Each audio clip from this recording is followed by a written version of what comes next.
5%, ¿no? Entonces, Ujú. todavía estamos lejos de ese valor. Definitivamente es un descenso que se está manteniendo en la última semana, en las últimas casi 2 semanas.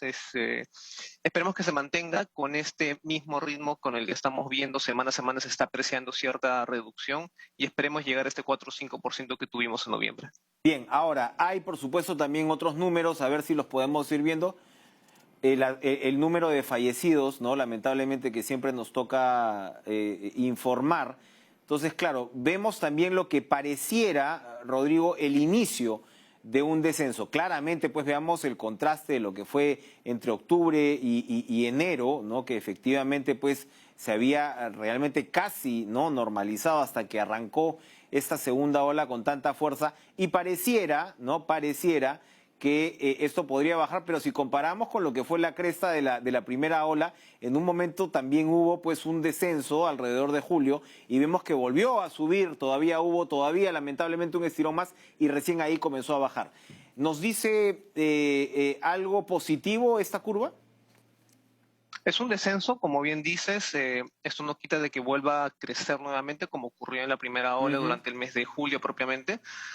Durante todo el mes de febrero estuvimos en un promedio superior a 200 fallecidos confirmados por COVID y ya en la última semana esto ha empezado a reducirse. Incluso ayer se reportaban 119 fallecidos, que sigue siendo alto, ¿no? Pero una gran diferencia con los 200 que se reportaban a diario. Ya son en promedio 180 los que se reportan diariamente, está bajando lentamente.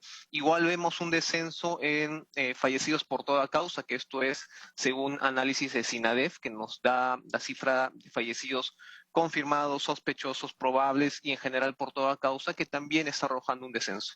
Ujú. Ahora, si digamos, eh, ¿cuáles son los hitos que estaría marcando este relativo descenso? Las medidas tomadas por el gobierno, estas cuarentenas focalizadas, esta división entre regiones de riesgo extremo, donde ahora mismo estamos viviendo otra vez pues inmovilizaciones los domingos, a pesar de que se ha abierto el resto de la semana. ¿Esto indicaría que las medidas han estado relativamente bien encaminadas? Podríamos decir que sí, si lo asociamos dentro de la ventana de tiempo Así que es. ha durado la cuarentena durante el mes de febrero. Durante febrero se notó ya una desaceleración de fallecidos, una desaceleración de positividad, de ocupación de camas, de hospitalización, y ya en febrero se empieza a notar un ligero descenso, ¿no? Entonces sí podríamos asociar esto por la cuarentena en la ventana de tiempo que duró. Ujú. Tenemos unos números más. A ver, producción, por favor, si nos pueden ayudar. Camas UCI, que es, ¿no? Que es un indicador siempre pues terriblemente dramático. A ver si lo podemos ver, la ocupación de las camas UCI. Bueno, estamos hablando de apenas 115 camas UCI disponibles, ¿no? 2.191 ocupadas en realidad, ¿no? Y por supuesto ahí vemos también la situación de camas de hospitalización en general. ¿Cómo ha ido evolucionando este rubro, Rodrigo? Respecto a las camas UCI, la capacidad total ha ido en aumento.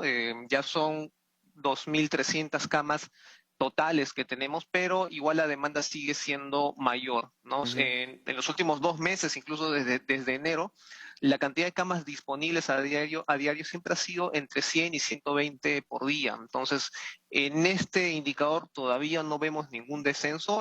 A medida que aumentan camas, se están ocupando. Donde sí vemos una reducción son en las camas de hospitalización, ¿no? Ujú. Que no son de cuidados intensivos. En este tipo de camas sí hemos visto una desaceleración desde el mes de febrero y ya en los últimos días incluso una ligera disminución. Entonces, ya la reducción de positividad, reducción de fallecidos confirmados, reducción de hospitalizaciones, esperemos que también el último indicador, que son camas UCI, también empiece a descender para hablar en general que hay un descenso en todos los indicadores. Y estas son las curvas que esperamos que desciendan y hay otras curvas que esperamos que más bien se incrementen, que lleguen a un pico, que es el de la de la vacunación.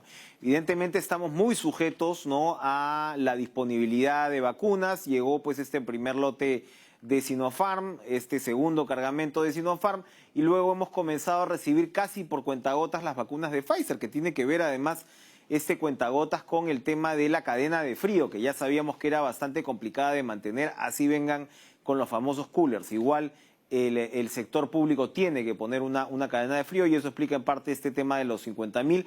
Ahora va a venir un poco más, 117.000 por el lado de COVAX Facility, y vemos cómo se están aplicando a diario. Una cosa es las vacunas que llegan y otra la capacidad para aplicarlas lo más rápido posible.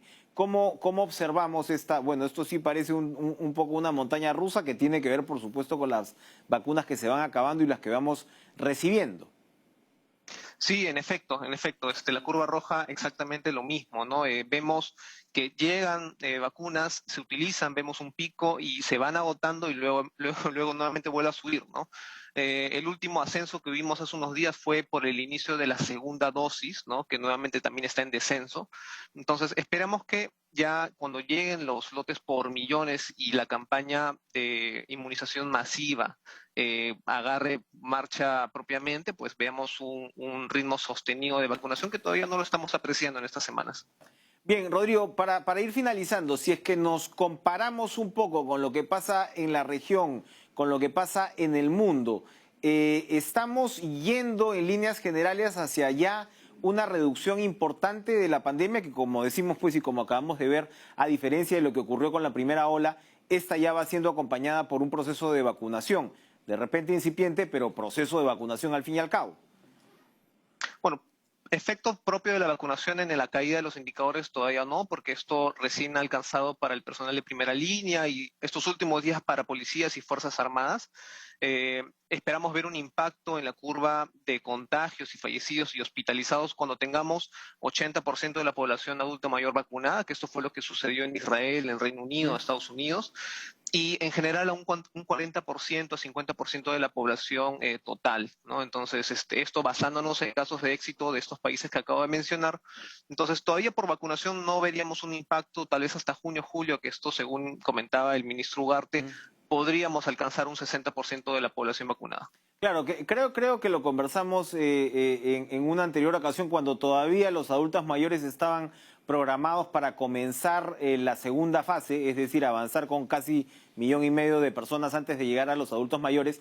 Y uno lo que discutía era que el criterio en otros países había sido ir de alguna manera directo a la vena en términos de reducción de mortalidad, que es lo que se ha visto ya en algunos países precisamente aplicando ese principio. En el Perú, cuando comenzamos, el criterio era primero garanticemos la continuidad de los servicios de salud y luego reduzcamos la mortalidad. Esto, en todo caso, lo que estamos viendo en otros países es que un principio no era excluyente con el otro. Correcto, sí. Entonces, estamos adoptando la estrategia de primero vacunar a la población adulta mayor, ingresarlos en esta fase junto con el personal de primera línea. Si no me equivoco, son 4 millones la cantidad de personas que están dentro de este grupo etario. 4.4 millones. Correcto, entonces a esto apuntamos, ¿no? Vacunar al menos a un 80% de esta población para que las curvas de esta población etaria empiecen a disminuir. Esa es la población en todo caso más vulnerable. Gracias, Rodrigo Parra, ingeniero electrónico, analista de datos, por acompañarnos esta noche en Cara a Cara. Vamos a ir a una pausa, pero regresamos con